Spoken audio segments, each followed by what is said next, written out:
Предложениот ребаланс на буџетот за 2014 година е ребаланс за нови долгови на граѓаните на Република Македонија и на економските парадокси на политиките на оваа власт. Владата продолжува со безмилосното зголемување на буџетскиот дефицит. Тоа по автоматизам значи и нови задолжувања на граѓаните, со што ќе мора да се покрива буџетската дупка. Еве го првиот парадокс.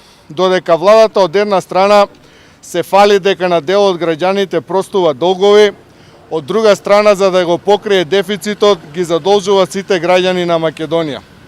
Новата буџетска дупка што ќе ја покрива власта на Груевски со парите на граѓаните е 22 милиони евра. Ако се земе предвид дека вкупниот дефицит за целата 2014 година оваа влада ќе ги задолжи сите граѓани на Македонија за нови 320 милиони евра. Вториот парадокс. Владата го правда зголемувањето на дел од буџетскиот дефицит со потребата од пари за изградба на капиталниот проект Коридор 10.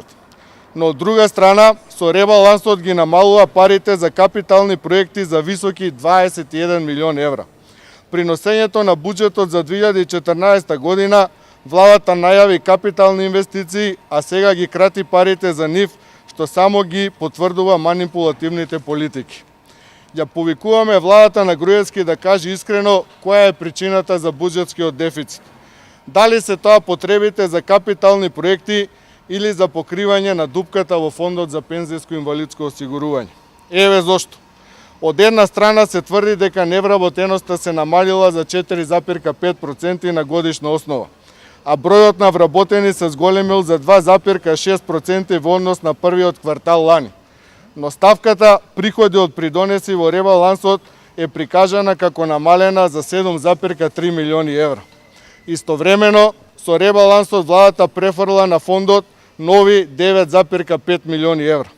Тоа значи дека за цела 2014 година вкупните средства што ќе ги добие ПИОМ од владата се крева на неверојатни 374 милиони евра. Важно е да се потенцира и дека владата манипулира и со економскиот раст.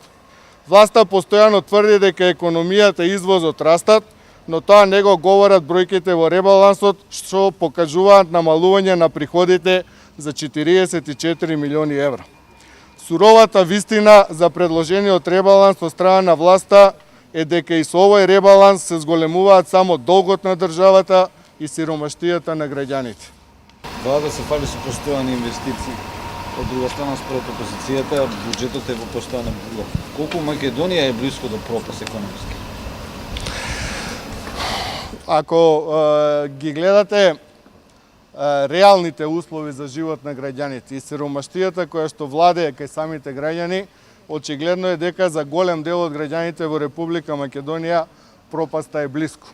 Од друга страна, ако се земат во предвид последните укажувања на меѓународните финансиски институции како ММФ и Светска банка, дека долгот на Република Македонија се повеќе и повеќе се зголемува, зборувам за јавниот долг, и владата упорно го крие износот на јавниот долг, очигледно дека и патеката по која што е тргната и самата држава води кон евентуално оневозможување на извршување на финансиските функции на државата, не би сакал да кажам и кон банкрот. Од 2011 оди кон банкрот, така? Па тоа е тренд. Значи, знаете, во економијата има трендови. Ту не може некој да очекува дека кракот ќе се случи денеска за утре. И сите земји што банкротирале имаат тренд на зголемување на јавниот долг, на зголемување на трошоците на државата за непродуктивни расходи и за жал се дошле во ситуација да повеќе не можат да ги враќаат кредитите кои што ги зеле.